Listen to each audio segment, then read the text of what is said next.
Hello, welcome again to this fourth broadcast on we might call inner awareness online. And this afternoon we shall continue our discussion about the Akashic record and its relevance to everyday life, to psychometry, to relics, to antiques, and other phenomena that is hard to explain, and which can only be explained because of the existence of the Akashic record. Just for a review, let's take a look at what the Akashic record is. It comes from the Indian word or Sanskrit word Akasha. The word Akasha, as I said before, is very difficult to explain because there is no English equivalent of this word. Perhaps the clearest or nearest definition of it is it is a record of what has taken place in the person since the time he was born. It's a treasure house of information of past, present, and future. But it is not on the physical level. It is on the etheric or non-physical level.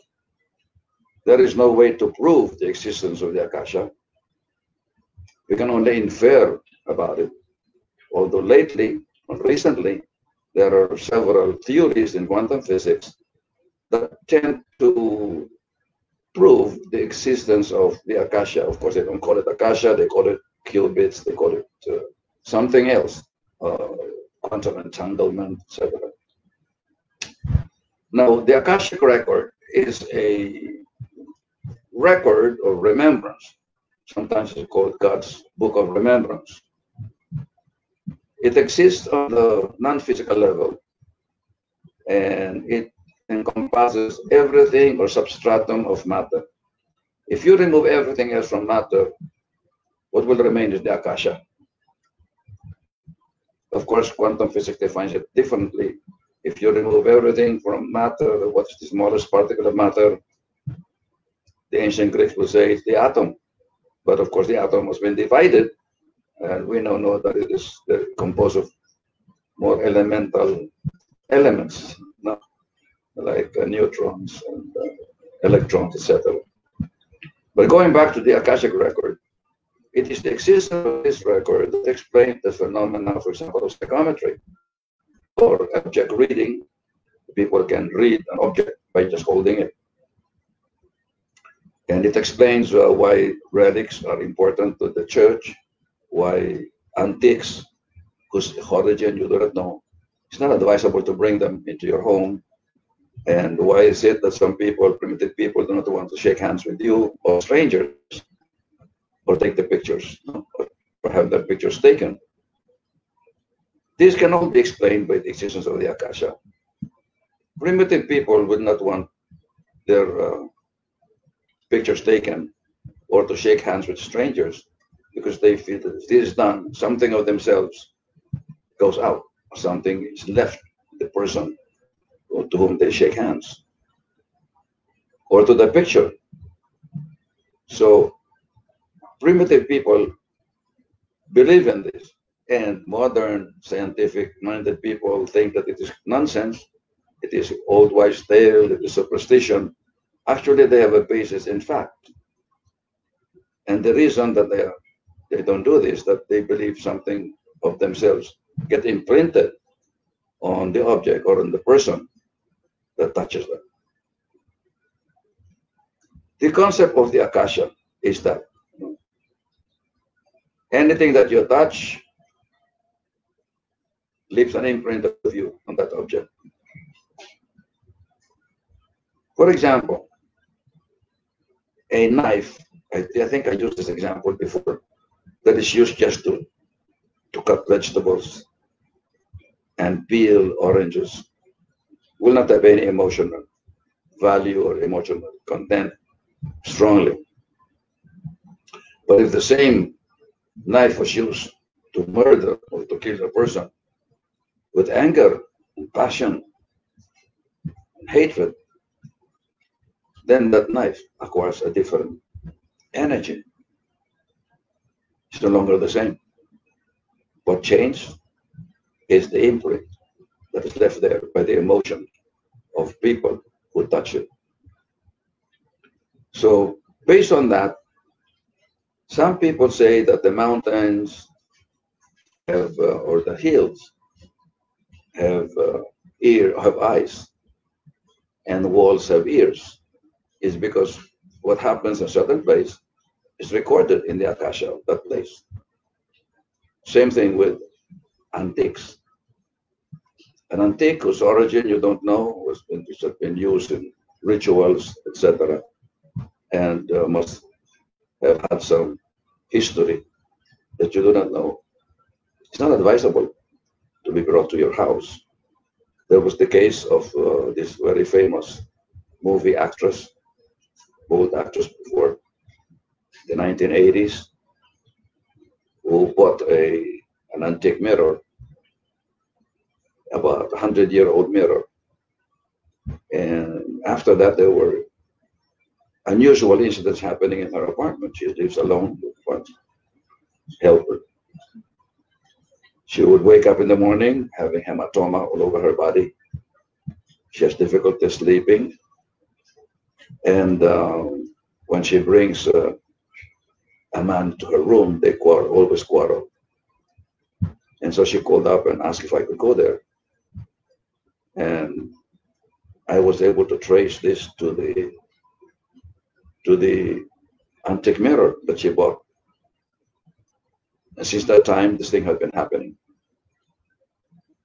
When I sat on the stool of that mirror, it moved, and I was pushed to the wall. And I told this owner, this mirror, well, the new owner now, that the original owner of this mirror doesn't want it to be owned by anybody else, to be used. And he has to return it or get it out of the house. She was reluctant to do this because it was very expensive and she liked it. But then I said, it's her decision. I talked to the helper who slept under the stairs where the actress is on the second floor. And she said that when her master, when the actress is not at home, she could hear furniture being moved in the room and footsteps, although there's nobody there. She did not know this before. And so I told her that she should get rid of this mirror. 1 week later, or 2 weeks later, she called up and said that there are no more incidents happening to her in that room. I said, what happened to this mirror? She said, she got it out of the house. It's outside the house. And soon after, this woman migrated to the States, and I think she died in 1919, I'm so sure. So it is not advisable to keep an antique in your house if you do not know the history of that antique. But if you know where it came from, if it came from your family, from your ancestors, then it's all right. Not all antiques are bad. I want to emphasize this. Not all antiques are bad. I'm only against those antiques whose origin you do not know, because it can give you bad luck. It can give you a lot of nightmares. Your fortune, finances might be affected if it has a negative energy that is introduced into the house. And now this gives us also an indication about the importance of relics. Why is it that the Catholic Church reveres relics? Relics of saints especially, and relics of Jesus Christ and holy men and women are revered by the Church because they believe that these objects will also influence the holiness of these people, will transfer to those that are within their influence of these objects. So I think it is still a practice in the Catholic Church to have a relic when on the table where the priest says mass. There must also be a relic. So why is that very important to them? Because of the energy that is released by the relic, which gives it certain power. So all these things, they are not superstition. They're based on the existence of the Akasha or the Akashic record. And it is something that's permanent. You cannot erase it. It's there. And I remember one particular case of a European who rented a house in a very prestigious place in Metro Manila. And this person was doing import and export of Philippine products to England. And he called me one time because he said he smelled blood in the bathroom. And so I said, what happened afterwards? He said he could not see any blood stain in the room. So I had it washed and cleaned thoroughly. The next day he went back to the bathroom and he smelled blood again. And so this time he himself bought some detergents and scrubbed the place very thoroughly. The next day he went back to the bathroom, he smelled blood again. That's what the time when he called. So this is no longer funny, this is no longer reasonable. So I told him to ask the owner what happened in the room, the bathroom. And said he asked the owner, and the owner said there's nothing unusual that happened there. I said, that's baloney. I said, I'm sure something happened there. So I went to that place. I didn't see or smell any blood when I went there, very clean. But then I felt nauseated. I felt like vomiting, throwing up. So I rushed out of the bathroom and I collapsed on his bed outside the bathroom. And he asked me what happened. I said, I don't know what happened in that room, but there's something terrible that happened there. That's very terrible, terrible. And you better tell the owner that you've talked to me and that I went here, I came here, and I said there's something wrong that happened here, very terrible thing. So he asked the owner again and found out that the mother used to stay in the house alone, an elderly woman. And one time she was actually seen dead after, I think, after 2 days. And the bathroom was full of blood, like a swimming pool. Investigation by the police said that it must have been an accident, and therefore the case was closed. And I said, I don't believe so. It wouldn't have this kind of manifestation if it was an accident. I said something happened there. Of course, I cannot prove this. And when I wrote about it, I was, the owner of this house got angry with me and asked for an apology, which I did. Although I did not name the person, I did not name the place, there was no indication of what it was. But the point is, if you remember the case of in the Bible of Cain and Abel, the brothers, and was it Cain who killed Abel, and the blood of Abel sort of went up to the heavens, or smell of blood, or whatever it is, and it was said that the blood of Abel was crying out about the deed, but what Cain did, that's how he was found out. He murdered his brother.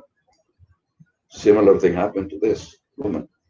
And another psychic who was consulted by another group revealed the same thing, that there was something bad that happened in that room. So why is it that it's still there after, well, so many days, or maybe not days, months after? The blood could still be smelled. But he's the only one who smelled it. I didn't smell anything, but I was nauseated. I felt something very bad happened there, but I couldn't smell any blood. So why is it still there? Because the Akashic record system is permanent. You cannot erase it, no matter how much you scrubbed it and cleaned it, it's still there.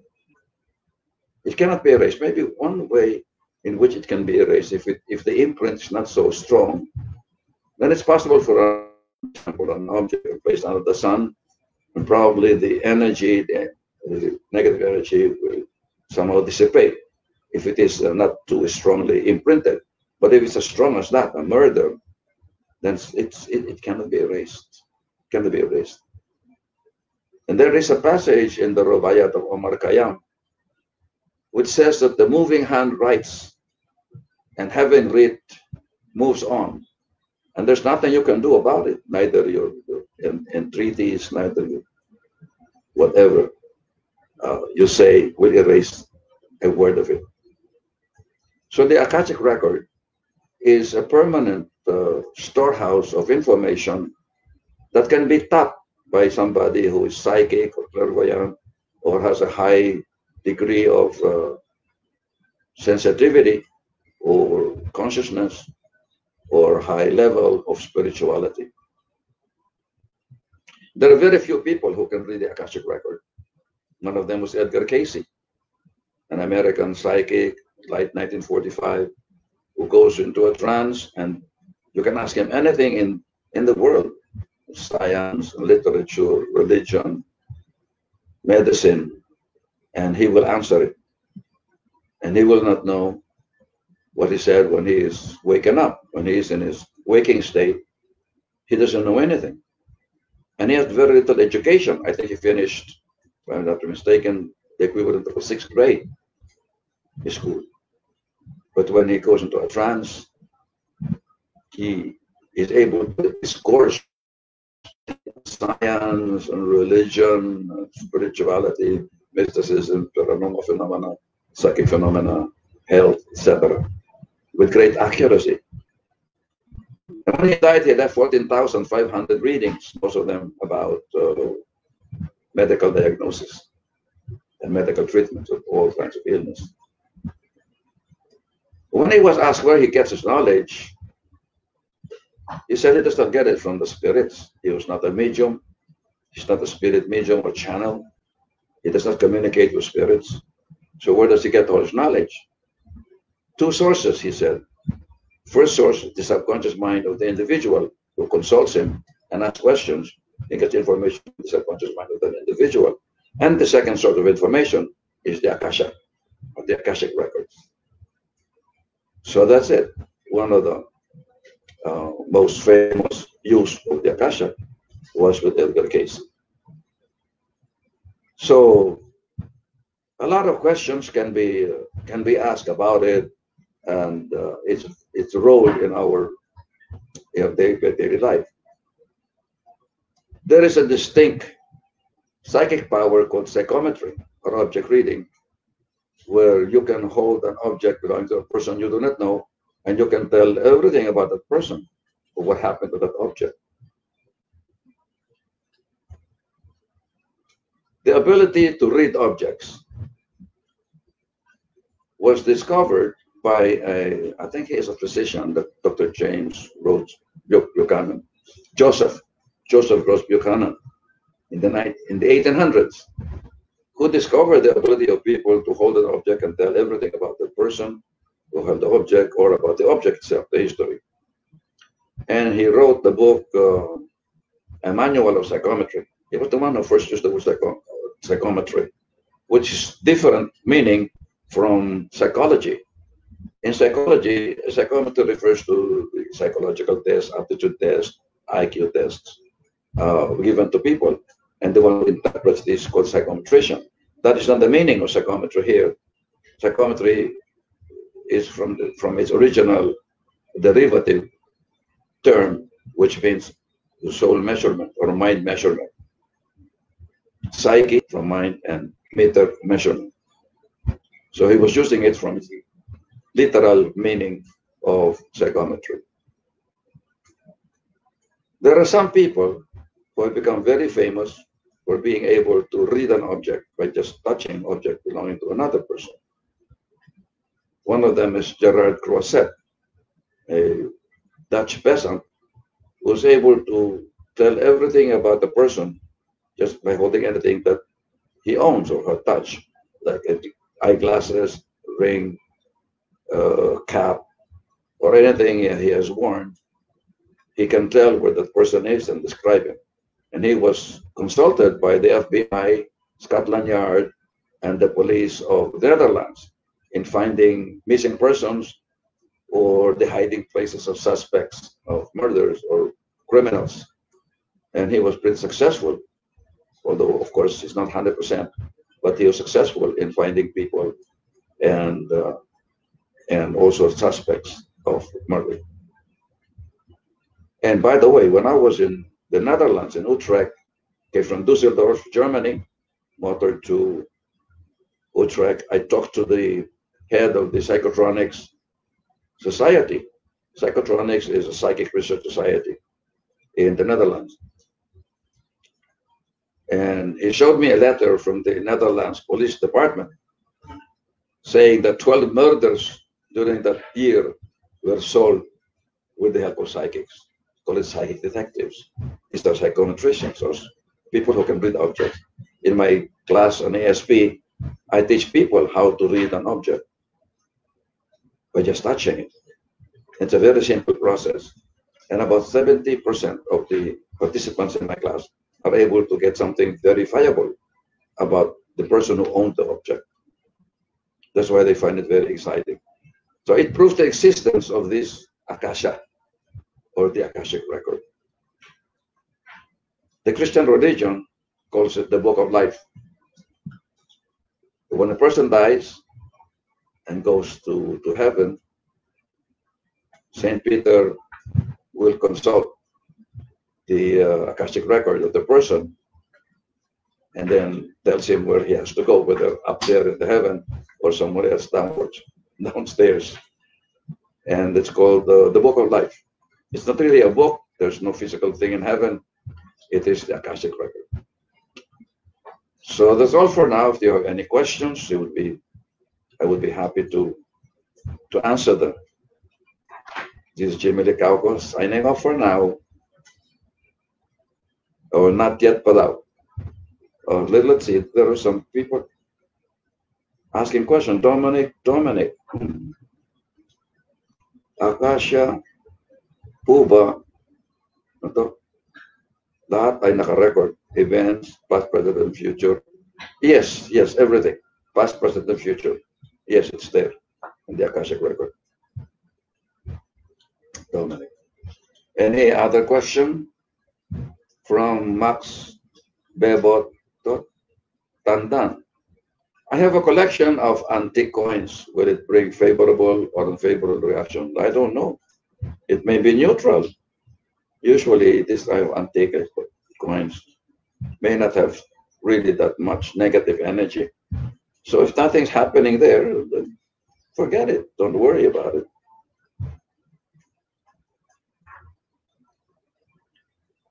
Question, what can you say about buying second-hand items like clothes or shoes or that? Be careful with it. Just be careful.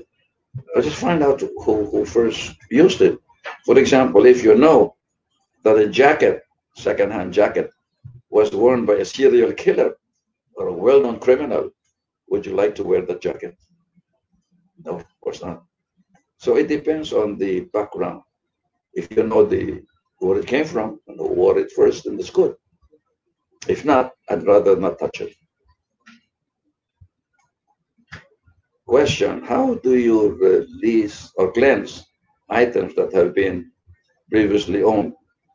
Well, as I said, depends. No? One thing is when you can wash it in water if it can be washable, or place it under the sun for some time, for a while. If the imprint is not that strong, then it can be cleansed. But if the imprint is very strong, it cannot be removed. It cannot be cleaned. Even if you wash it with detergent, like what happened to the blood, of that woman who was murdered, it could not be erased. No? And also one time, I remember my secretary brought to the office a very well ironed jacket, denim jacket made in the US, and was newly ironed. And she asked me to hold it. I said, "Who owns this?" And I said, "Just hold it. Tell me what you think." When I held this jacket, a denim jacket, baon, I felt a man agitated, highly emotional, and in fear. And I felt he was running away from something. That's all I felt about. And then I asked him, "Who owns this jacket?" At first, she didn't want to tell me, because in the first place, she shouldn't have it. Then later on, she told me it was owned by Gringo Honasan when he was rebelling against the government. And he was almost caught, and he jumped over the window. He left his jacket there, other clothing. And the secretaryman who was married to a soldier, to a military guy, got the jacket. And that was iron already. That was laundered by my secretary. But when I held it, I still felt the agitation, the emotional state of the owner, Gringo Panasan. So it was at that time that he was running away from the military that he left his jacket there. So be very careful about it. "Good afternoon, sir," said Vic Flores. "Does the Akashic record have any connection with soulmates?" It has a connection with everything, not just soulmate, everything. It's recorded in the Akashic. Your thoughts, your intentions, your actions, purposes, all of them are recorded. Dave Cloud, Sir Jimmy, what are your views and opinion about hyperionism? I don't know. First time I heard that word.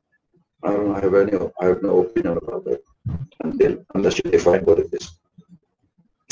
From Kevin Patrick Salem, you. If the future is in the Akasha, does that mean today is already determined? Oh, that is a very good question, and it will take time for us to, or for me to answer this. You see, time, as we know it, is wrong. Time, as we know it, is past, present, and future. In other words, the future is still about to come. The past already happened, and only the present is here now. Actually, the truth is, past, present, and future occur simultaneously. There is no past, present, and future. It is simultaneous. And now, even quantum physics seem to agree with this. It's difficult to explain, and I don't want to elaborate on this. Just that's the reason why some people can tell the future, because the future is here already. You get it? Okay. Maria Melissa Lacerna. Haba na pangalan mo. Psychometry. Can I use that to uncover secrets from the past? Can it be learned? Oh yes, you can use it to uncover secrets. Remember, the Bible says exactly, there is nothing that is hidden that will not be revealed. Everything will come out in the open. I think the Bible is talking about the Akashic record. So yes, you can learn how to do this. I teach psychometry by holding an object. You can tell something about the object, not very detailed maybe, but something verifiable you can tell about that object. Another question from Dina Chain. How can a person imprint on something he or she owns, like a ring or any jewelry? Oh, you see, just by touching it, you already imprint it. However, if you want to strengthen it, you can go into light trance, hold it with your hand in the chakra, the stomach chakra, navel chakra, And then take a deep breath. And then imagine cloud, big cloud hovering, enveloping that object. And imagine it having energy. And you will notice if you have a pendulum and you not use the pendulum, the energy of the thing will change. You can charge an object, you can charge water, you can charge or magnetize a food, like blessing it.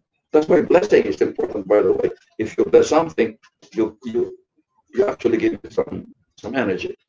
Okay? 5 minutes left. Before we end, I'd like to remind you we have a webinar on our seminar, and you can click on innermindlearning.com and you can enroll there. It's very cheap if you want to know more about this field. Okay, so this is Licauco signing off. Akashic code. It's everywhere. The Akashic record is everywhere. You just have to tap on it and it's there. It's a record of everything that happens to a place, to a person, to an object. So, see you next week. This is Licauco signing off.